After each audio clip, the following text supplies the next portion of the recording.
Channel medical and nurses hub. आज हम बात करने वाले हैं DMER क्वेश्चन पेपर की। तो यहाँ पे आपको स्क्रीन पे दिख रहा होगा कि ये 2023 का पेपर है।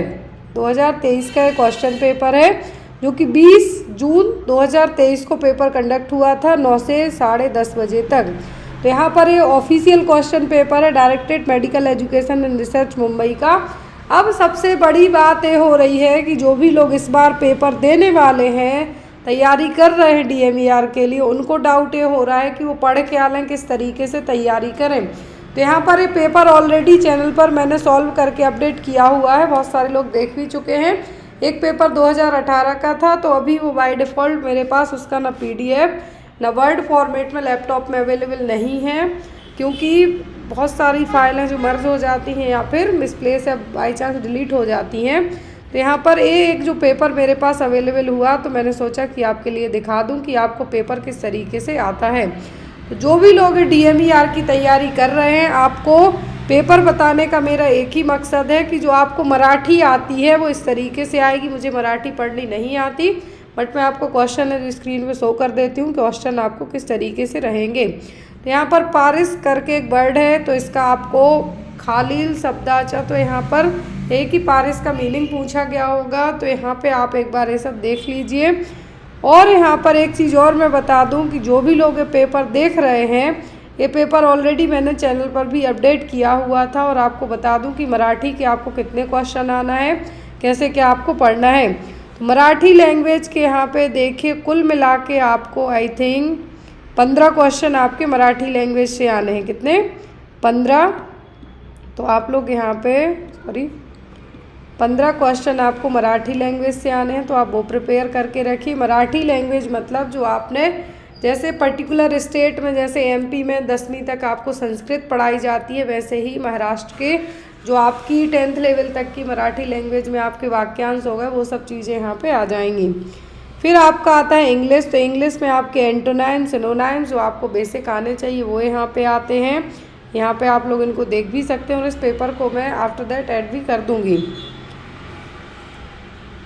तो ये आपकी इंग्लिश है जो वन वर्ड सब्सटीट्यूशन, एंटोनाइम्स, सिनोनाइम्स, और यहाँ पर आपको एक पैसेज करके दिया जा सकता है, तो उसको आपको उन सेंटेंसेस को अरेंज करना है।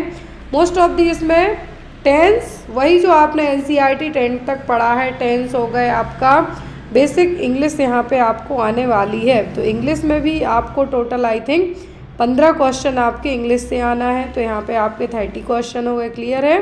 15 इंग्लिश से, 15 मराठी से। अब GK, रीजनिंग, एप्टीट्यूड से भी आने हैं। तो यहाँ पर आपको डिस्टेंस वाले क्वेश्चन हैं, साथ में और भी अदर क्वेश्चन हैं जो इंक्लूडेड हो जाते हैं। तो वो लोग यहाँ पे जो लोग पहली बार पेपर दे रहे हैं, मैं उनको बता दूँ, स्पेशली DMER में तो हमारे संविधान के रिगार्डिंग 5-5 क्वेश्चन तक आ जाते हैं। यदि कुछ फेरबदल हुए हैं तो वो भी आ सकते हैं। आपकी जो रीजनिंग है, एप्टीट्यूड है, मैथ है, वो सेम रहेगी, लेकिन जनरल नॉलेज के रिगार्डिंग क्वेश्चन आपके बदल सकते हैं। तो यहाँ पे आप लोग एक बार देख लीजिए। तो जो भी मैंने जैसा आपको कहा कि हमारे कॉन्स्टिट्यूशन से स्पेशली DMER में DHS एग्ज़ाम आप देते हैं, या आप कोई पर्टिकुलर UPSSC के थ्रू होने वाले एग्ज़ाम देते हैं, तो उनमें इस तरीके से आपको क्वेश्चन आते हैं। तो यहाँ पे देखिए GK, रीजनिंग और मैथ के क्वेश्चन हैं जो आपके 15 नहीं हैं। यहाँ पे वो क्वेश्चन आपके क्या हो गए हैं, बढ़कर सीधा सीधा कितना हो गए हैं, आई थिंक 30 क्वेश्चन थे यहाँ पर, क्योंकि ये पेपर मैंने ऑलरेडी सॉल्व किया हुआ था जैसा आपको यहाँ पे दिख रहा है। अभी देखिए टेक्निकल, तो अब यहाँ पे हमारे कितने हो गए, 30 GK प्लस GS रीजनिंग के, 15 मराठी के, प्लस 15 क्वेश्चन है जो हमारे इंग्लिश के हो गए। 60% आपका नॉन नर्सिंग से जाएगा, जिसमें हमारी कंप्यूटर ऐड नहीं है। 60% नॉन नर्सिंग से जाएगा। DMER का पेपर यहाँ पे ओपन किया हुआ है। अब यहाँ पर आपका जो टेक्निकल बचता है, तो हम यहाँ पे टेक्निकल एक बार देख लेते हैं कि आपको टेक्निकल कैसे आ सकता है। आई थिंक फाइल आपको प्रॉपर है जो विजुअलाइज हो रही हो, इज़ इट फाइन। तो यहाँ पे देखिए, जैसे पहले क्वेश्चन में कहा गया था कि client is expose to an antigen through illness और vaccination the immune system develop. तो यहाँ पर 60% आपका नॉन नर्सिंग आना है, बाकी 40% नर्सिंग आता है। तो यहाँ पे देखिए, आई थिंक ये क्वेश्चन है जो क्वेश्चन में कहा है कि किसी भी आप इलनेस या वैक्सीनेशन के थ्रू आपको कौन सा इम्यून सिस्टम डेवलप होता है, तो आपकी एंटीबॉडीज़ डेवलप होंगी। मैक्रोफेज, ईसोनोफिल्स, इरिथ्रोसाइट तो नहीं होंगी। इरिथ्रोसाइट आपकी आरबीसी है, ईसोनोफिल और मैक्रोफेज डब्ल्यूबीसी के ही पार्ट हैं, जो यदि आपको एलर्जी वगैरह पूछें तो ईसोनोफिल एक्टिवेट होती है। फिर आपको नेक्स्ट क्वेश्चन में पूछा था unconscious transfer of inappropriate attribute originally associated with another individual by the nurse is called. तो ये एक तरीके का क्या है, काउंटर ट्रांसफरेंस। हमने पढ़ा है काउंटर ट्रांसफरेंस और ट्रांसफरेंस। फिर आपका नेक्स्ट क्या है यहाँ पर कि जो फर्स्ट फॉर्म है ब्रेस्ट मिल्क से जो रिलीज़ होता है आफ्टर चाइल्ड बर्थ, तो वो सबको पता है, वो कोलेस्ट्रम है। यदि ब्लीडिंग कहते फर्स्ट ब्लीडिंग होती आफ्टर डिलीवरी के बाद, तो वो होती लोचिया। यदि वाइट डिस्चार्ज हो रहा है तो ल्यूकोरिया। फ्लोर एल्बस है, मतलब ये जो लोचिया का ही एक थर्ड पार्ट होगा, मतलब जो थर्ड टाइप का लोचिया है, लेकिन फर्स्ट मिल्क है तो क्या हो गया, कोलेस्ट्रम हो गया। फिर यहाँ पर patient admitted to the hospital, nurse response should be.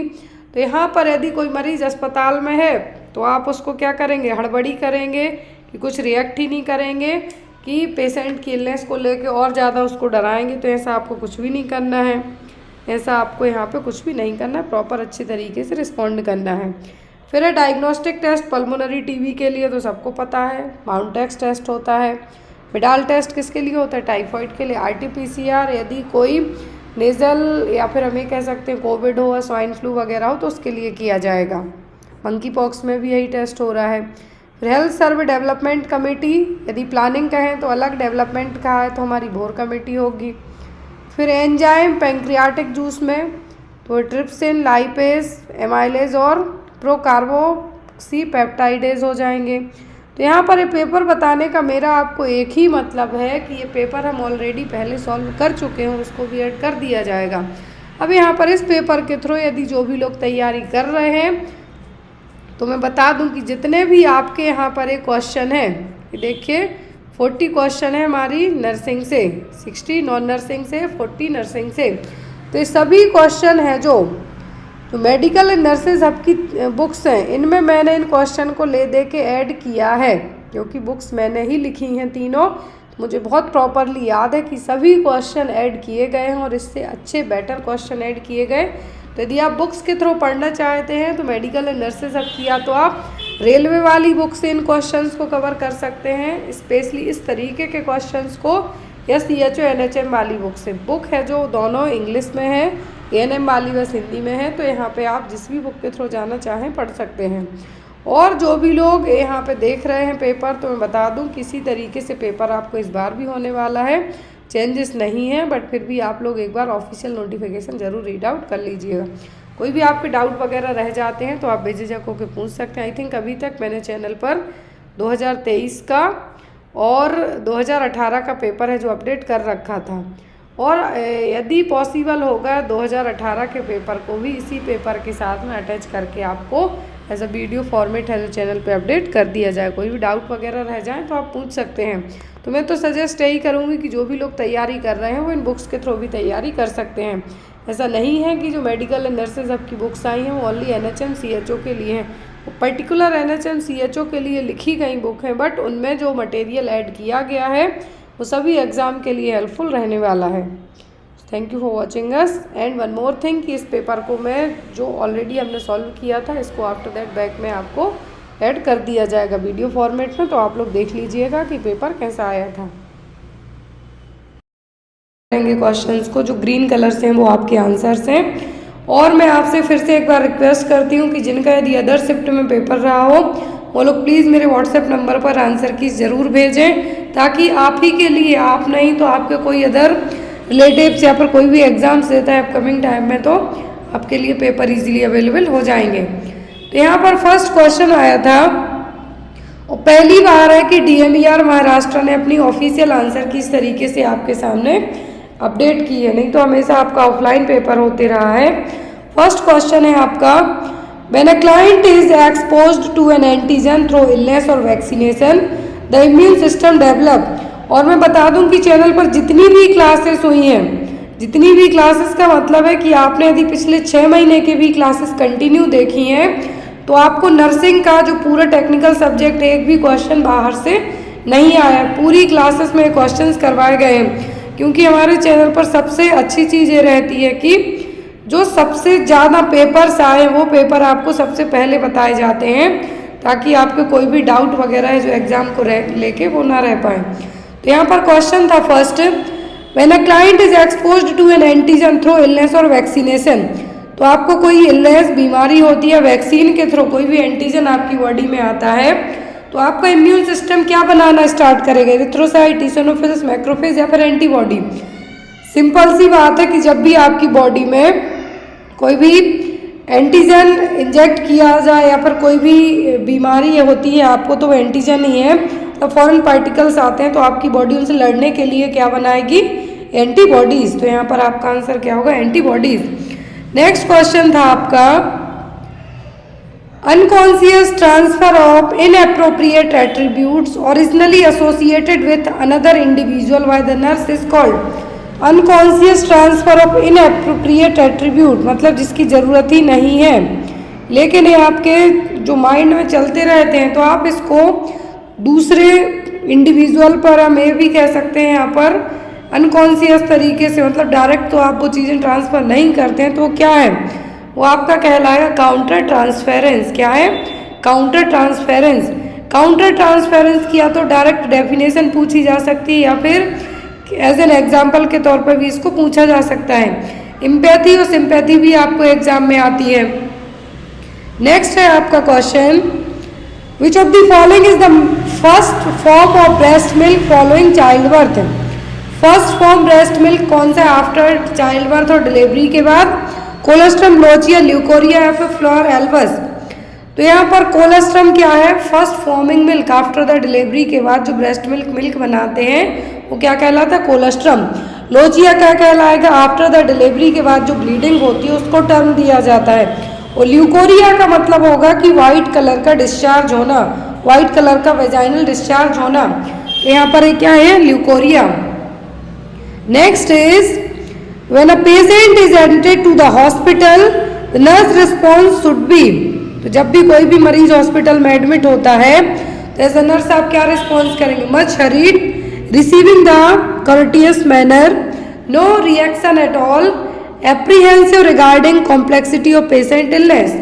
तो यहाँ पर जब भी कोई भी पेशेंट एडमिट होता है हॉस्पिटल में तो एज अ नर्स आपको फुल मैनर्स के साथ उस पेशेंट को रिसीव करना है। किस तरीके से, फुल मैनर्स के साथ, लेकिन जल्दबाजी में भी नहीं कि पेशेंट को भी प्रॉब्लम हो। तो आपको क्या करना है यहाँ पर, रिसीविंग द courteous मैनर, मतलब आपको अच्छे फुल आपके जो नर्सिंग में आपको सिखाया गया उन मैनरफुल तरीके से उस मरीज को क्या करना है, रिसीव करना है। Next one is which of the following diagnostic test is definitive for pulmonary tuberculosis. तो पल्मोनरी टीबी के लिए डायग्नोस्टिक टेस्ट कौन सा है, routine blood test, Widal test, RTPCR या फिर माउंटेक्स टेस्ट। तो टीबी के लिए जो पल्मोनरी टीबी, पल्मोनरी का मतलब है कि आपके लंग्स में जो टीबी हुई है उसके लिए कौन से टेस्ट से आपको पता चलेगा, डायग्नोस्टिक टेस्ट की बात हो रही है, तो होगा आपका माउंटेक्स टेस्ट। कौन सा, माउंटेक्स टेस्ट। विडाल होता है टाइफॉइड के लिए, क्लियर, विडाल होता है टाइफॉइड के लिए। आरटीपीसीआर कोविड में सबसे ज़्यादा किया गया है। रूटीन ब्लड टेस्ट में आप जो आप बेसिक बिना बीमारी के भी करवा सकते हैं वो आ जाएंगे आपके। Next one is another name for health servant development committee. एक आता है प्लानिंग में health survey and planning committee. यहाँ पे पूछा गया है health survey and development committee कौन सी है। ऑप्शन में आपको दिया गया मुखर्जी कमेटी, भोर कमेटी, मुदलियार कमेटी या फिर चड्डा कमेटी। कौन सी कमेटी को health survey and development committee कहा गया है। तो हेल्थ सर्वे और डेवलपमेंट कमेटी कौन सी, हेल्थ सर्वे और डेवलपमेंट कमेटी, जिसको हम क्या कहेंगे, भोर कमेटी, और ये 1943 में लाई गई थी।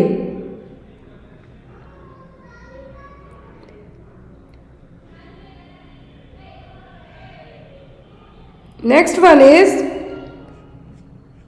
The enzyme present in pancreatic juice are. तो जो एंजाइम्स प्रेजेंट होंगे पैंक्रियाटिक जूस में वो कौन से होंगे, maltase, amylase, trypsinogen, pepsin, peptidase, pepsin, amylase, rennin, amylase, trypsinogen, peptidase और रेनिन। तो कौन से एंजाइम्स हैं जो पैंक्रियाटिक जूस में यहाँ पर जो पैंक्रियाज है एक ऐसी ग्लैंड है, एंजाइम्स भी रिलीज करती है, हॉर्मोन्स को भी रिलीज करती है। तो जो पैंक्रियाज के जो एंजाइम्स हैं, क्या है, पैंक्रियाज के जो एंजाइम्स हैं ये कौन कौन से हैं? तो वो है आपके trypsinogen, lipase, amylase, procarboxypeptidase. कौन कौन से पैंक्रियाटिक एंजाइम्स कौन से? Trypsinogen, lipase, amylase, procarboxidase. तो यहाँ पर ये जो एंजाइम्स हैं क्या है, जितने भी यहाँ पर एंजाइम्स हैं इनके काम भी क्या है, अलग अलग तरीके से काम करेंगे। जो लाइपेज है फैट डाइजेशन में आपकी हेल्प करेगा, क्लियर। जो ट्रिप्सिनोजिन है यहाँ पर आपका, ट्रिप्सिनोजिन प्रोटीन डाइजेशन में हेल्प करेगा, और जो अमाइलेज है स्टार्च डाइजेशन में आपकी हेल्प करेगा। और यहाँ पर जो प्रोकार्बोऑक्सी पेप्टाइडेज है भी प्रोटीन में आपकी हेल्प करेगा। तो ये तीनों एंजाइम्स हैं, कौन रिलीज करेगा? Pancreatic juice. Next is a newborn is placed under warmer for maintaining temperature, which action is nursing priority. तो यदि न्यूबॉर्न बेबी को टेम्परेचर मेंटेन करने के लिए वार्मर में रख दिया जाता है तो यहाँ पर एज अ नर्स आपकी फर्स्ट प्रायोरिटी क्या होगी? ऑप्शन में है आपको warm all medication and liquid before giving, protect the I of the neonate from the heat lamp, avoid touching the neonate with cold hand, monitor urinary output of the neonate. तो जब भी बच्चे को warmer में रखा जाता है तो उसकी आंखों को कवर किया जाता है हीट लैम्प से, ताकि बच्चे की आंखों को हार्म ना पहुंचे। यदि फोटोथेरेपी की बात करें तो उसमें आइज के साथ साथ जेनाइटल एरिया कवर किया जाता है, लेकिन वार्मर की बात कर रहे हैं बच्चे को, तो यहाँ पे क्या करना है आपको? आइज को बच्चे की आपको कवर करके रखना है। Next is the most preferred intramuscular injection site for children and infants. तो मोस्ट प्रिफर्ड आईएम इंजेक्शन के लिए साइट कौन सी है बच्चों में और इन्फेंट्स में? वेंट्रोग्लूटियल, डेल्टॉइड, वास्टस लैटरलिस या फिर डॉर्सोग्लूटियल साइट। तो ये क्वेश्चन तो हमने जितनी भी क्लासेस रही, यदि आईएम इंजेक्शन की बात बच्चों में हुई तो ये मसल्स आपको जरूर पढ़ाई है कि बच्चों में इंजेक्शन कहाँ दिया जाता है। तो यहाँ पर क्या होगी? Vastus लैटरलिस muscles. Next is which of the following statement is true regarding menstruation. Periods आते हैं, जब मेंस्ट्रुएशन आते हैं, मेंसेस आते हैं, तो सही पॉइंट्स क्या है? Menstruation starts immediately after the ovulation. Absence of menstruation always indicated pregnancy. During menstruation, estrogen and progesterone hormone are high. Endometrium is shed out during the menstruation. पहली चीज जो यहाँ पर कहा है कि मेंस्ट्रुएशन तुरंत ओव्यूलेशन के बाद होते हैं, तो ऐसा नहीं है। 14वें दिन ओव्यूलेशन होगा, फिर आफ्टर मेंस्ट्रुएशन मेंसेस आएंगे आपके। फिर एब्सेंस ऑफ मेंस्ट्रुएशन ऑलवेज, यदि प्रेगनेंसी में पीरियड्स स्टॉप होते हैं तो ऐसा नहीं कि आप पीरियड्स आना बंद हुए मतलब आप प्रेग्नेंट हैं, या आपके किसी हार्मोनल इम्बैलेंस के कारण भी हो सकते हैं। During menstruation oestrogen progesterone hormones are high, तो ये भी नहीं है, यहाँ पर लो रहते हैं जनरली। एंडोमेट्रियम में शेडिंग देखने को जरूर मिलती है, एंडोमेट्रियम में शेडिंग देखने को जरूर मिलती है मेंस्ट्रुएशन के टाइम पर। तो यहाँ पर आपका आंसर क्या होगा? Option number D. जैसे जब बच्चा ब्रेस्ट फीड करता है तो जो ब्रेस्ट के यहाँ पर शेडिंग होती है, उसी तरीके से मेंस्ट्रुएशन में जो एंडोमेट्रियम है आपकी उसमें भी शेडिंग होगी। तो यहाँ पर आपका आंसर क्या होगा? Endometrium is shed out during the menstruation. Next is the main aim of primary prevention in community mental health. Primary prevention में कम्युनिटी मेंटल हेल्थ की बात की जा रही है, कौन सा है? Helping to reduce the discomfort and disability associated with illness, helping mentally ill patient to regain pre-morbid level of functioning through treatment, enable the patient to achieve maximum range of interest and activity, strengthening individual family and group coping abilities। तो यहाँ पर primary prevention की बात की जा रही है। Primary की मतलब कि हुई ही नहीं है बीमारी, उसके पहले की, और कम्युनिटी मतलब बड़े लेवल पे आपको बात करनी है।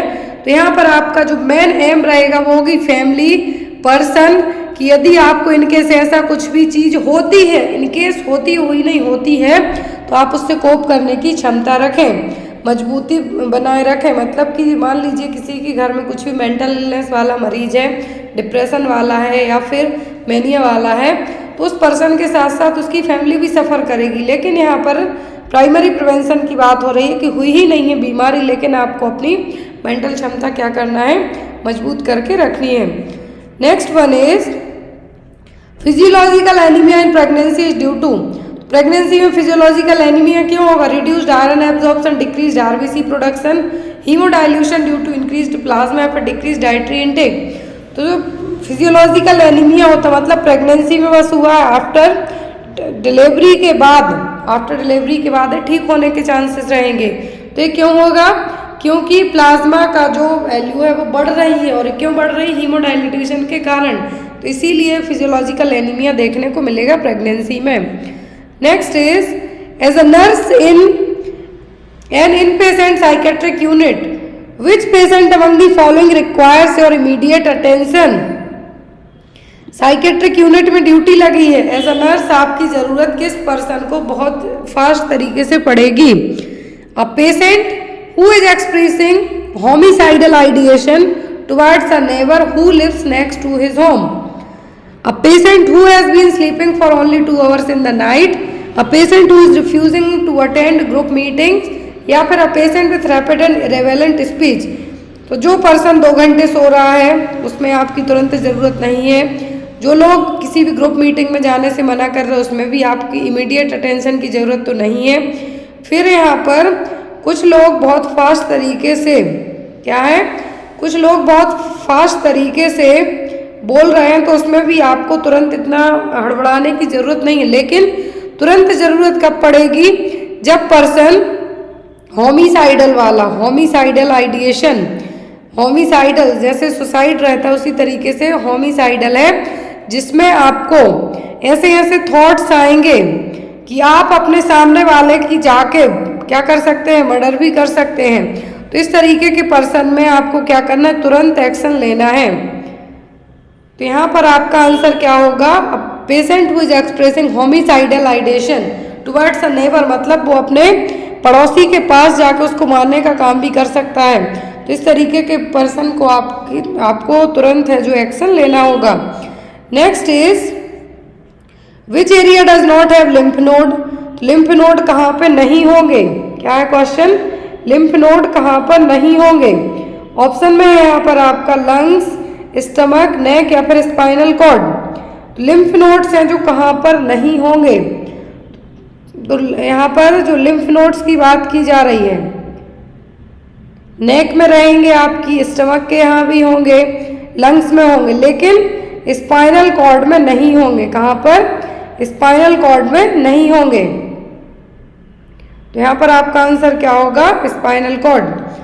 Next one, the hierarchy of needs as proposed by Abraham Maslow follows which order. तो अब्राहम मास्लो की आपने जो इस तरीके की थ्योरी पढ़ी है, थ्योरी की हम बात करें कि इन्होंने एक हायरार्की नीड्स ऑफ थ्योरी दी थी, अकॉर्डिंग टू दैट जो सही सीक्वेंस है वो क्या है?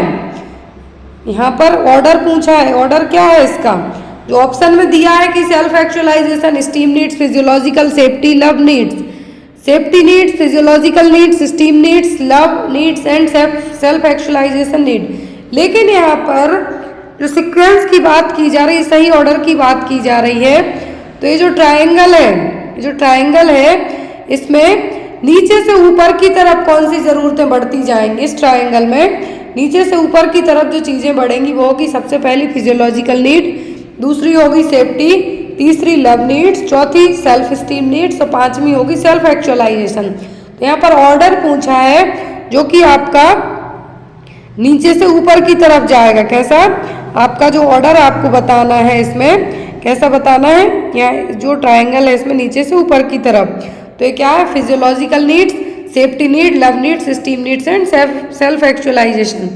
Next one, in which of the following age group does a child views illness as a punishment for his wrongs. किस एज के बच्चों को लगता है कि उसके लिए यदि कुछ बुखार वगैरह भी आ गया तो बच्चे को लगेगा मैंने कुछ गलत काम किया है इसलिए पनिशमेंट मिल रही है?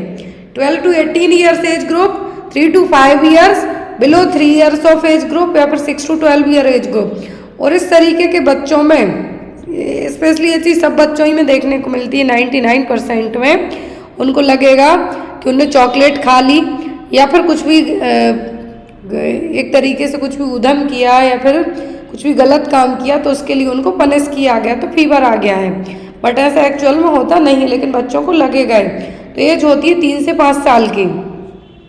Next is which brain structure is most responsible for our balance, posture and muscle tone. Body balance को कंट्रोल करने का काम कौन सा पार्ट करेगा? Medulla oblongata, cerebellum, reticular system या फिर पोन्स। तो ये काम करेगा आपका क्या? सेरिबेलम।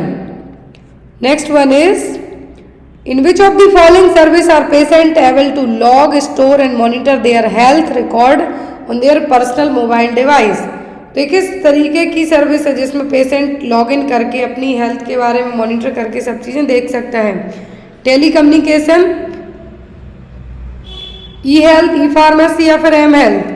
तो ये क्या है? एम हेल्थ, जिसको आप मोबाइल हेल्थ भी कह सकते हैं। क्या है? मोबाइल हेल्थ, जिसमें आपके पास जो घड़ी होती हैं नाउअडेज, जो वॉचेस आती हैं, तो यहाँ पर उसमें भी आप चेक कर सकते हैं। तो ये जो मोबाइल डिवाइस की बात की जा रही, पर्सनल मोबाइल डिवाइस की, ये कहलाती है मोबाइल हेल्थ। क्या कहेंगे हम? एम हेल्थ और मोबाइल हेल्थ, जिसमें आपकी यदि आप यहाँ पर अपनी सब चीज़ें एक बार सेट कर देते हैं फिर आप अपनी चीज़ें चेक कर सकते हैं। तो यहाँ पर क्या होगा? M health.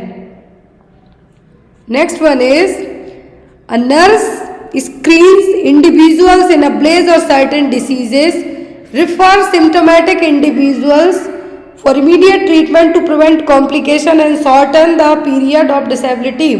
The above activities fall under which level of prevention? Question ध्यान से देखिए। क्वेश्चन में कहा गया है कि एक नर्स यदि कहीं पर भी किसी भी गांव में ड्यूटी करती है, स्क्रीनिंग करती है मरीजों की, तो उसमें कुछ उसको सिम्टोमेटिक मरीज मिलते हैं, वो उनको कॉम्प्लिकेशन से बचाने के लिए, डिसेबिलिटी से बचाने के लिए ट्रीटमेंट करती है, इमीडिएट ट्रीटमेंट करती है। तो क्या है? सेकेंडरी प्रिवेंशन है, प्राइमरी है, क्वार्टरनरी है कि टर्सरी? पहली चीज, मरीज में सिम्टम दिख रहे हैं, सिम्टोमेटिक है, मतलब ये प्राइमरी तो नहीं है।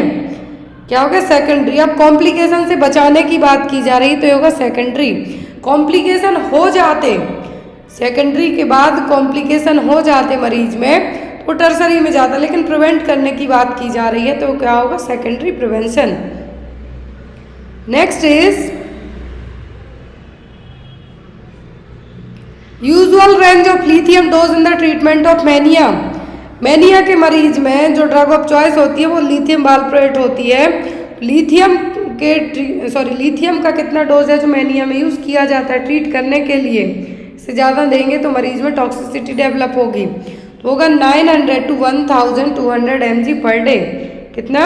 900 से 1200 mg पर डे तक, इससे ज़्यादा आपको नहीं देना है। Next one, how many chromosome does a zygote contain. तो क्रोमोसोम कितने होंगे एक जाइगोट में? तो ये नॉर्मल सी बात है, आपके कितने होते हैं? 46। इससे ज़्यादा हुए तो प्रॉब्लम, क्रोमोसोमल एबनॉर्मलिटीज़ कम हुए तो। जाइगोट में जो क्रोमोसोम होते हैं, पेयर में पूछें तो 23, डायरेक्ट नंबर में पूछें तो 46। Next is which of the following is an internal variable affecting health status. Internal variable की बात की जा रही है जो आपकी हेल्थ को अफेक्ट करेगा। सोशियो इकोनॉमिक स्टेटस आप चेंज कर सकते हैं, कल्चर्स फैक्टर्स हैं, सोशल सपोर्ट सिस्टम है, लेकिन जेनेटिक फैक्टर, जेनेटिक आपके इंटरनल में आएंगे, इनको तो आप कुछ भी नहीं कर सकते, जिसके जीन्स में जो है वो रहेगा ही। तो यहाँ पर वो क्या होंगे? Genetic factors. Next is the only when in the body that transport oxygen rich blood in the. तो ऑक्सीजन रिच ब्लड और वेन की बात की जा रही है, ओनली वेन, एक ही वेन है बॉडी में जो ऑक्सीजन रिच ब्लड को ट्रांसपोर्ट करती है। एक होगी पल्मोनरी वेन, प्रेगनेंसी में बात करें तो अम्ब्लाइकल वेन, लेकिन यहाँ पर ओनली ह्यूमन बॉडी की बात की जा रही है तो होगी पल्मोनरी वेन। बाकी सभी डीऑक्सीजनेटेड ब्लड को कैरी करेंगी, लेकिन ऑक्सीजन रिच ब्लड कौन कैरी करेगा? Pulmonary vein. Next one is what is the commonest cause of postpartum haemorrhage. PPH का मोस्ट कॉमन कॉज होता है atonicity of the uterus. Atonicity of uterus का मतलब है कि यूट्रस वापस से अपनी मसल टोन में नहीं आ पा रही, जिससे कॉन्ट्रैक्शन आए और जो ब्लीडिंग हो रही है उसको स्टॉप किया जा सके। और पीपीएच का मतलब होगा कि डिलीवरी के बाद से लेके यदि 500 ml से ज़्यादा ब्लड लॉस हो जाए, वो 500 ml से ज़्यादा ब्लड लॉस होता है, मतलब क्या है? Postpartum haemorrhage. और इसका मेन रीजन क्या? Atonicity of the uterus.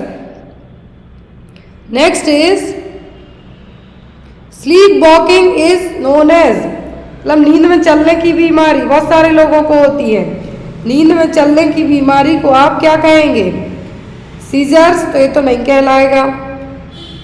सोमनोबुलिज्म, bruxism या फिर सोमनिलोकी, तो यहाँ पर नींद में चलने की बीमारी, स्लीप वॉकिंग, मूवीज में तो आपने बहुत देखा होगा, ये आपका क्या कहलाएगा? Sleep walking. स्लीप वॉकिंग का मतलब होगा सोमनोएम्बुलिज्म। क्या है? सोमनोएम्बुलिज्म। लेकिन स्लीप टॉकिंग, नींद में बड़बड़ाना, बात करना, कहलाएगा सोमनिलोक्यू। याद रखें, स्लीप वॉकिंग तो सोमनोएम्बुलिज्म, और टॉकिंग की बात करें, मतलब बोलने की बात करें, तो यहाँ पर आपका क्या होगा? टॉकिंग में पूछते हैं आपको, तो स्लीप टॉकिंग का मतलब यहाँ पे आपका होगा कि somniloquy. Clear? Next is which of the following parameter should be checked before administering digoxin. तो डिगॉक्सिन एडमिनिस्टर करने के पहले क्या चेक करना? Radial pulse, apical pulse, blood pressure, respiration. Digoxin कब नहीं दी जाती? जब पल्स रेट बिलो 60 हो। तो यहाँ पर एपिकल पल्स है जो सबसे करेक्ट रीडिंग बताएगी जब आप डिगॉक्सिन दे रहे हो, डिजिटालिस एजेंट दे रहे हैं। तो डिगॉक्सिन देने के पहले एपिकल पल्स चेक क्यों करनी है? यदि 60 से नीचे जाती है तब आपको डिगॉक्सिन नहीं देना है। Clear? Next one, magnesium sulphate is given to pregnant client with eclampsia to prevent which of the following condition. MgSO4 दिया जाता है प्रेगनेंसी में। कब दिया जाता है? प्रेगनेंसी में MgSO4 दिया जाता है। प्रेगनेंसी में जब मैग्नीशियम सल्फेट दिया जाता है तो प्रेग्नेंट क्लाइंट को क्यों दिया जा रहा है? पर्सन को ऑलरेडी प्री एक्लेम्सिया है। हाइपोमैग्नीसीमिया प्रिवेंट करने के लिए, हाइपरटेंशन प्रिवेंट करने के लिए, सीजर्स के लिए कि हेमरेज के लिए? प्री एक्लेम्सिया में फिट्स और जो कन्वल्जन्स नहीं आते हैं, लेकिन एक्लेम्सिया हो गया तो कन्वल्जन्स आना स्टार्ट हो जाएंगे। प्री एक्लेम्सिया के पर्सन को MgSO4 दिया जाता है ताकि जो एक्लेम्प्टिक फिट्स कहते हैं वो ना आ पाए। तो यहाँ पर आपका आंसर क्या होगा? Seizures. Next is a nurse performing abdominal assessment on a patient is expected to carry out of the steps in which following order. तो यहाँ पर एब्डोमिनल असेसमेंट का ऑर्डर पूछा है, तो वो होता है आपका inspection, auscultation, percussion and palpation. क्या है? Inspection, auscultation, percussion and palpation. Next one is which of the following point to be stressed while providing health education regarding exclusive breast feeding to post natal mother. Exclusive breast feeding का मतलब होता है only breast milk. Post natal mother का मतलब है after delivery वाली जो mother है उसके लिए क्या हेल्थ एजुकेशन आप देंगे? Baby is given only breast feeding for 3 months starting weaning thereafter, बिल्कुल भी नहीं करना है। Baby is given breast feeding in semi solid food, ये भी नहीं करना है। Baby is given breast feeding along with water then required, ये भी बिल्कुल नहीं करना है। Next, baby is not given any other food और फ्लूइड्स एक्सेप्ट ब्रेस्ट फीडिंग। तो यस, एक्सक्लूसिव ब्रेस्ट फीडिंग का मतलब ओनली ब्रेस्ट मिल्क, इसके अलावा पानी भी नहीं। तो यहाँ पर आपका आंसर क्या होगा? Baby is not given any other foods और फ्लूइड्स एक्सेप्ट ब्रेस्ट फीडिंग। कब तक? 6 महीने तक। 6 महीने के बाद आप जो फूड सेमी सॉलिड स्टार्ट करेंगे वो कहलाएगी आपकी वीनिंग, लेकिन 6 महीने तक आपको ऐसा कुछ भी नहीं देना, ओनली ब्रेस्ट मिल्क देना है। Next one, which activities was a nurse in engaged in tertiary prevention. Tertiary prevention है यहाँ पर, टर्शरी का मतलब तीसरे लेवल का प्रिवेंशन है। तो यहाँ पर आप एज अ नर्स कौन सी एक्टिविटी करवाएंगे? A nurse schedules a rehabilitation session for a patient who has undergone knee replacement surgery. Nurse provides health education to school children on healthy eating.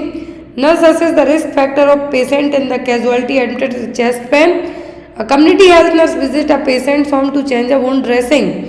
तो यहाँ पर आपका ये वाला पॉइंट है, सेकेंडरी लेवल का है, तो ड्रेसिंग चेंज करने का, क्योंकि कॉम्प्लिकेशन से बचाना है आपको, इन्फेक्शन दोबारा ना हो, ये भी आपका रहेगा। अब यहाँ पर ये जो सेकंड है, फर्स्ट वाले में आएगा आपका, तो आंसर होगा आपका वो क्या होगा? रिहेबिलिटेशन सेशन वाला, क्योंकि टर्सरी लेवल की बात की जा रही है। यहाँ पर ऑलरेडी पर्सन कॉम्प्लिकेशन के तौर पर उसका नी रिप्लेसमेंट सर्जरी होने वाली है। तो यहाँ पर आपका आंसर क्या होगा कि नी रिप्लेसमेंट सर्जरी के बाद है जो रिहेबिलिटेशन सेशन रहेंगे कि आप दोबारा वॉक कैसे करेंगे, सब चीज़ों को लेके। Next is what is the treatment for a casualty having an asthmatic attack. तो अस्थमेटिक अटैक आया है किसी को तो आप क्या करेंगे? Sit quietly leaning forward on a support, advise the casualty to lay down in prone position, lay the casualty down और raise their legs, give plenty of water to drink. Asthmatic attack वाले मरीज में उसको वैसे ही तो सांस लेने में दिक्कत हो रही है, आप उसको शांत बिठाएंगे, leaning forward on a support, आगे की तरफ झुक के विद सपोर्ट के साथ आप उसकी हेल्प करेंगे। Next one, a 21-year-old client 6 week pregnant is diagnosed with hyperemesis gravidarum। Pregnancy में 6 वीक की प्रेगनेंसी है, 21 साल की क्लाइंट है, 6 वीक की प्रेगनेंसी है, प्रेगनेंसी में वॉमिटिंग हो रही है तो उसको हम कहते हैं hyperemesis gravidarum. This excessive vomiting during pregnancy will often result in which of the following condition. तो यहाँ पर यदि प्रेगनेंसी में वॉमिटिंग होती है तो उसको कहते हैं हम हाइपरेमेसिस ग्रेविडारम। अब यहाँ पे कहा है कि इससे क्या होगा? मिसकैरेज होगा, इलेक्ट्रोलाइट इम्बैलेंस होगा, बाउल परफोरेशन होगा या फिर प्रेगनेंसी इंड्यूस्ड हाइपरटेंशन होगा। हाइपरेमेसिस ग्रेविडारम में इनकेस आपको बिना हाइपरेमेसिस ग्रेविडारम के ही वॉमिटिंग हो जाए तो आपकी बॉडी का इलेक्ट्रोलाइट बैलेंस डिस्टर्ब होगा। तो यहाँ पर भी वही चीज होगी, इलेक्ट्रोलाइट इम्बैलेंस देखने को मिलेगा क्योंकि प्रेगनेंसी में पूरा फ्लूइड है जो बाहर आ जाएगा। Next is when a client receives vaccination the nurse understand that is developed. तो जब आपको वैक्सीन दी जाती है, मतलब सीधा सा क्वेश्चन है, वैक्सीन से कौन सी इम्यूनिटी मिलेगी? नेचुरल पैसिव, तो ये तो माँ से बच्चे को मिलती है। Natural active, acquired active immunity या फिर ऑटो इम्यूनिटी मिलेगी आपको एक्वायर्ड एक्टिव इम्यूनिटी किसी भी वैक्सीन से। Next is a 2-year-old child brought to the emergency unit with the complaint of irritability, dry skin and dull. On examination, the nurse noticed increased pulse rate. The nurse should assist the child for additional finding of। 2 साल का बच्चा है, irritate हो रहा है, dry skin है, डल है, nurse notice करती है कि पल्स रेट भी बढ़ी हुई है तो एज अ नर्स आप क्या करेंगे? ग्रोथ एंड डेवलपमेंट चेक करने को कहेंगे, loss of appetite, feeding pattern या फिर वॉमिटिंग एंड डायरिया। तो ऐसे केस में आप क्या एडवाइस करेंगे कि ग्रोथ और डेवलपमेंट जो क्या है डिस्टर्ब है। Next one, which of the following communicable disease transmitted through contaminated food and water। तो कंटामिनेटेड फूड और वाटर से टीबी, मीजल्स एयरबॉर्न है, मीजल्स रेबीज डॉग बाइट के कारण होगा या फिर इन्फेक्टेड एनिमल के काटने से। टाइफाइड और टीबी, टाइफाइड होगा कंटामिनेटेड फूड वाटर से लेकिन टीबी नहीं होगी, ट्यूबरक्लोसिस नहीं होगा। जो होगा कंटामिनेटेड फूड और वाटर से, गंदे पानी और गंदे खाने से होगा टाइफाइड, जिसमें साल्मोनेला टाइफी के साथ आपको टाइफाइड होगा जो गंदे पानी में रहता है मेनली। दूसरा कोलेरा जो कि विब्रियो कोलेरा से होगा, इसको आप हैजा कह सकते हैं। तो ये दोनों गंदे खाने पानी से होंगे। Next one, which of the following is the causative organism for malaria. Malaria का कॉजेटिव एजेंट है प्लाज्मोडियम। क्या है? Plasmodium. Next one is stratifying people on the basis of economic resource is called. तो यहाँ पर कहा है stratifying people on the basis of economic resource, based on your आपकी इनकम। ये क्या है? कास्ट सिस्टम है, क्लास सिस्टम है, ई स्टेट सिस्टम है, फिर स्लेवरी सिस्टम है। ये कहलाएगा आपका class system. Next one, which of the following is a multi modal analgesia for managing cancer pain of a patient. कहा गया है मल्टी मॉडल एनाल्जेसिया जो कि कैंसर पेशेंट को कितने जो दर्द होगा उसको मैनेज करने में यूज़ किया जाएगा। एनाल्जेसिक्स पेन रिलीफ के तौर पे यूज़ किए जाते हो। कैंसर के मरीज में बात की जा रही है तो वो कौन से होंगे? वो होंगे non steroidal anti inflammatory drugs और ओपियोइड्स भी दिए जाएंगे साथ में। ओपियोइड्स भी दिए जाएंगे साथ में NSAID के साथ में। Next one is a postpartum patient complain of sore nipple, cramping, fatigue and lack of ability to satisfy her baby which is crying. Based on the above data, which of the following would be an appropriate nursing diagnosis? यदि माँ को जब जो postpartum patient है मतलब delivery के बाद वाली महिला है, लेडी है जो सोर निपल है, क्रैम्प्स हो रहे हैं, थकावट हो रही है, और उसकी क्षमता नहीं है कि वो अपने बच्चे को प्रॉपर तरीके से, जो बेबी रो रहा है उसको फीड करा पाए। तो इस तरीके के डेटा में आप कौन सा नर्सिंग डायग्नोसिस बनाएंगे। Anxiety related to new role of parenting है, बिल्कुल भी नहीं है, क्योंकि माँ को खुद डिस्कम्फर्ट हो रहा है। Alternation is comfort, ineffective parenting या फिर नॉलेज डेफिसिट, यहाँ पर नॉलेज डेफिसिट भी नहीं होगा ना इनइफेक्टिव पेरेंटिंग। जो कंडीशन है, कंप्लेन है कि उसको क्रैम्स हो रहा है, थकावट है, उसकी क्षमता नहीं है कि वो बच्चे को फीड करा पाए, शोर निपल है, तो ये सब क्या है, ये alteration in comfort. Next is development is in proximo distal direction, which of the following statement suitable to this principle. Proximo distal, एक आपने पढ़ा सेफेलोकॉइडल, दूसरा पढ़ा है प्रॉक्सिमो डिस्टल। प्रॉक्सिमो डिस्टल में कौन सा सेंटेंस सही होगा। Child development varies from individual to individual, नहीं है यहाँ पर प्रॉक्सिमो डिस्टल में, लेकिन है ऐसा ही कि जो फर्स्ट कहा है सही है, लेकिन प्रॉक्सिमो डिस्टल में फिट नहीं होगा। Child first learn to hold a glass well before can hold a spoon. Child first learns to hold head before standing. Child development start from the head and proceed to foot. यहाँ पर कहा है head to फूट, तो ये सेफेलोकॉइडल है, head to फूट में आपका है। फिर यहाँ पर child first learn to hold head before standing, ये भी आपका सेफेलोकॉइडल में आएगा। जो यहाँ से सिर स्टार्ट होगा, बाद में आगे पीछे वो सेफेलोकॉइडल। फिर यहाँ पे कहा है first learn to hold a glass, पहले बच्चा ग्लास ले रहा, मतलब आपका जो डेवलपमेंट सेंटर से बाहर की तरफ जा रहा है। फिर स्पून पकड़ेगा, तो ये किस में आएगा, प्रॉक्सिमो डिस्टल में। तो ये आपके थे टेक्निकल, जो कि 40 क्वेश्चन ही आए थे। अब हम नॉन टेक्निकल देखते हैं। नॉन टेक्निकल आपको 60 मार्क्स के क्वेश्चन आए थे टोटल 100 MCQs में से, तो आपके 60 नॉन टेक्निकल थे, मतलब मराठी, आपके जो इंग्लिश है, मराठी है, जीके जीएस है, सब आया था। तो यहाँ पर आपके रहे मराठी वाले क्वेश्चंस। तो यहाँ पर जो आपके मराठी है, जीके जीएस है, इनमें मैं डायरेक्ट आपको आंसर बस बताऊंगी, बाकी आप इनको रीड आउट कर सकते हैं। खालील शब्दाचा अर्थ काय आहे, परिस का मतलब यहाँ पर क्या अर्थ है। तो यहाँ पर है ज्याच्या स्पर्श मूल्य लोखंडचे सोने होते असा काल्पनिक पदार्थ। तो ये मराठी लैंग्वेज है, मुझे उतनी नहीं आती है। नेक्स्ट था आपका खालील पैकी समानार्थी शब्दाची कोणती जोड़ी चुकीची आहे। यहाँ पर आपको खालील पैक, जो यहाँ पर सही आपको जोड़ना है कि समानार्थी शब्द क्या है, तो यहाँ पर वो सहोदर का मतलब मित्र। नेक्स्ट है समानार्थी शब्द फिर से जोड़ना है। तो यहाँ पर जो सही पेयर बन के आया है आपका अंजलि का मतलब है यहाँ पर आपका औंजल, मात्रा का मतलब है यहाँ पर घट, मन का मतलब है मानस, स्त्री का मतलब है धारा। नेक्स्ट वन कायदेशीर ए शब्दाला कोड़ता उपसर्ग, तो यहाँ पर उपसर्ग लगाना है आपको, तो वो बनेगा आपका बे उपसर्ग। काल रात्रि गुणवंत वाड़ी विबट यात्रे कुत्र्याचा रिकाम्य जागी योग्य ब्रक्यचा लेहा, तो ये फड़सा पाड़ला।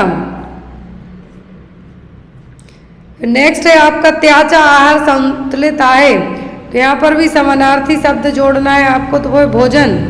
आहार का तो क्या होगा, भोजन ही होगा। नेक्स्ट वन भारत पाक लड़ाई सेवटी पाकिस्तान से भारत पाए धरले, तो यहाँ पर वाक्य प्रचारक अर्थ लिखना है, तो वो शरण जाड़े। नेक्स्ट है आपका 12वीं परीक्षा अगदी तोंडावर इयोन ठेपली अस्ताना कोड़त्या विषय आचा अभ्यास नेम का कथी करावा है।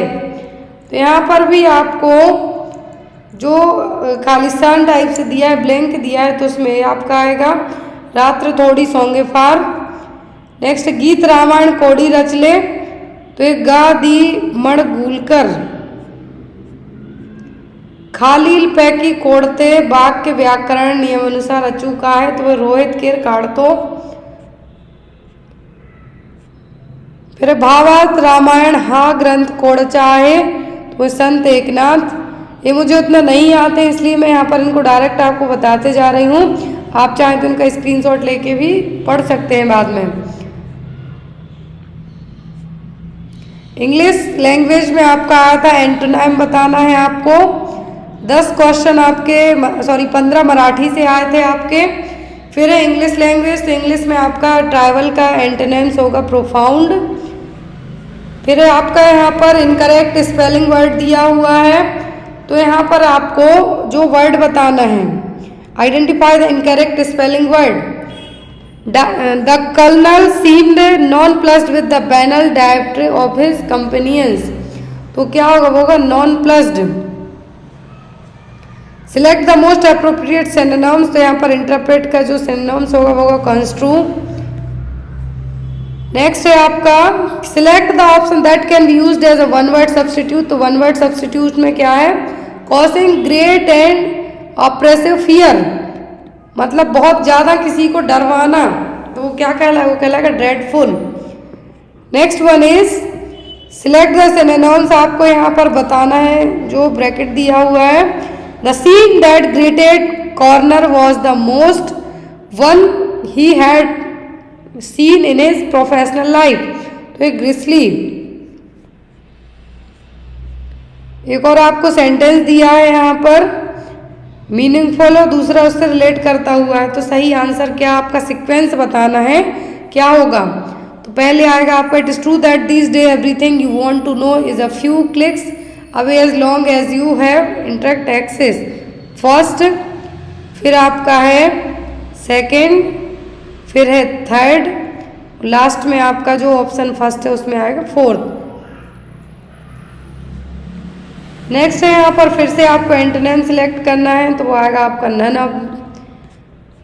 Next one is select the option that narrate the sentence in past perfect tense, तो जो पास्ट परफेक्ट टेंस में आपको बताना है, mother had been away for a fortnight before I received her telegram, past perfect tense यहाँ पे आपको बताना है।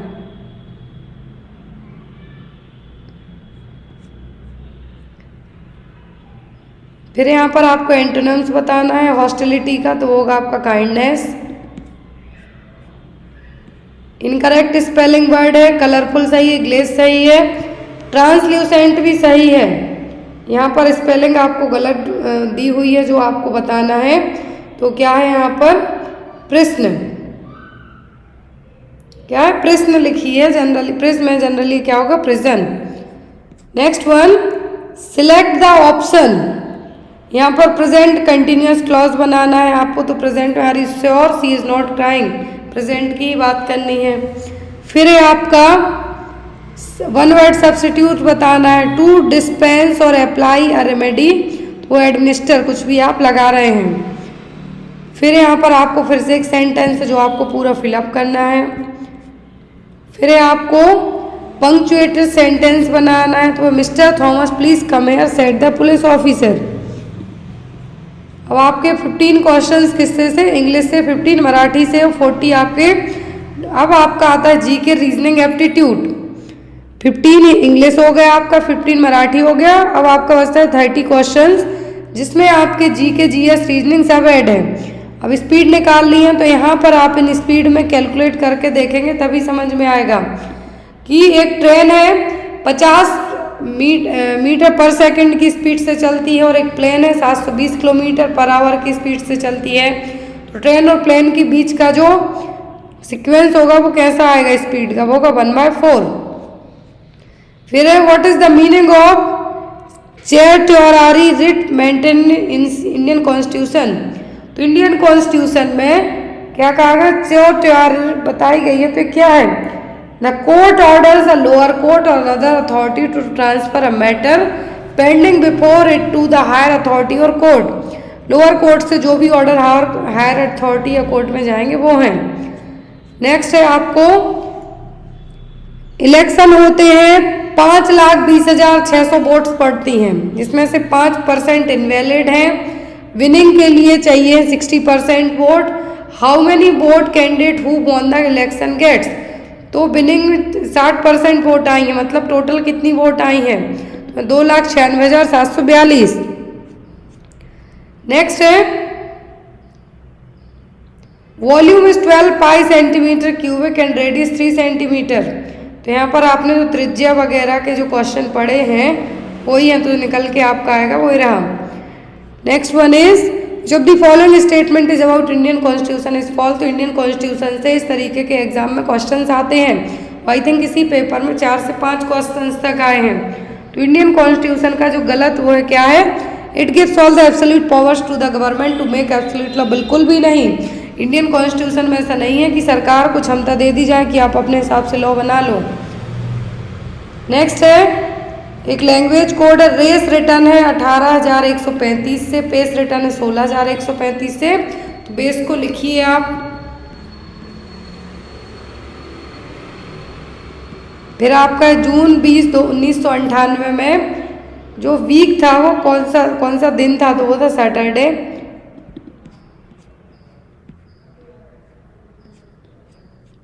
नेक्स्ट है fundamental duties were included in the constitution by which amendment act of Indian constitution। Fundamental duty किस constitution में ली गई है, तो वो 42 में। कौन से अमेंडमेंट में, 42 में।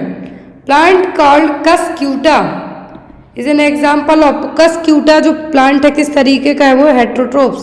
कौन सा, हेट्रोट्रोप्स। नेक्स्ट आपको सिलेक्ट करना है, सेम रिलेशन यहाँ पर बताया गया है, तो निकालना है आपको। What is the median of first 6 3 digit odd number, तो यहाँ पर मीडियन निकालेंगे आप 106। फिर यहाँ पर आपको मीडियन है 79.5, मोड है 67.5। मीन डेटा निकालना है आपको, मीडियन है, मोड है, मीन निकालना है, तो वो निकलेगा आपका 81। नेक्स्ट है when was the 11th fundamental duty added to the list, तो ऐड हुई थी 2002 में। फिर directive principle of state policy, directive principle of state policy है जो किस देश की है, जो इंडियन कॉन्स्टिट्यूशन में अपनाई गई थी, तो ये थी आयरलैंड की। किसकी, आयरलैंड की। नेक्स्ट है आपका पिजन और पैरेट का ओरिजिनल नंबर निकालना है। ये यहाँ पे सीरीज कंप्लीट करनी है आपको।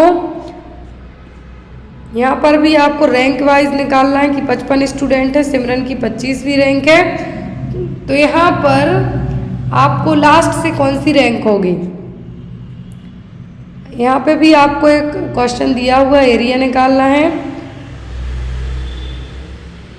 Right to life and personal liberty comes under which article of fundamental right provided by Indian constitution. तो भारत का जो कॉन्स्टिट्यूशन है उसके अकॉर्डिंग राइट ऑफ लाइफ है और पर्सनल लिबर्टी है, जो आपकी किस फंडामेंटल के जो आर्टिकल में आएगी, वो आएगी आर्टिकल 21 में। फिर यहाँ पर एक और आपको वैल्यू निकालनी है, यहाँ पर आपको सेलिंग प्राइस निकालना है, सीरीज पूरी करनी है। फिर है the mode of nutrition in which organism take its nutrition from dead and decaying matter is called. तो मरी हुई चीज़ों से और सड़ी गली चीज़ों से जो भी न्यूट्रिएंट्स निकालते हैं ऑर्गेनिज्म, वो कौन सा न्यूट्रिशन कहलाएगा, वो कहलाएगा सेप्रोट्रॉपिक न्यूट्रिशन। फिर Maharashtra government pass the Maharashtra public service act. Maharashtra सरकार ने महाराष्ट्र पब्लिक सर्विस एक्ट कब पास किया था, 2015 में। लास्ट है यहाँ पर how many member of the constitution assembly were actually present on 24 January 1950 independent their signature to the constitution is finally pass. तो उस टाइम पर मेंबर थे 284। अब यहाँ पर ये था पूरा DMER महाराष्ट्र का पेपर। और यदि किसी ने दूसरी शिफ्ट में एक पेपर दिया हो तो आप मुझे पेपर भेज सकते हैं। व्हाट्सएप नंबर मेरा इसी क्लास के डिस्क्रिप्शन बॉक्स में मिल जाएगा। Thank you for watching us, bye bye.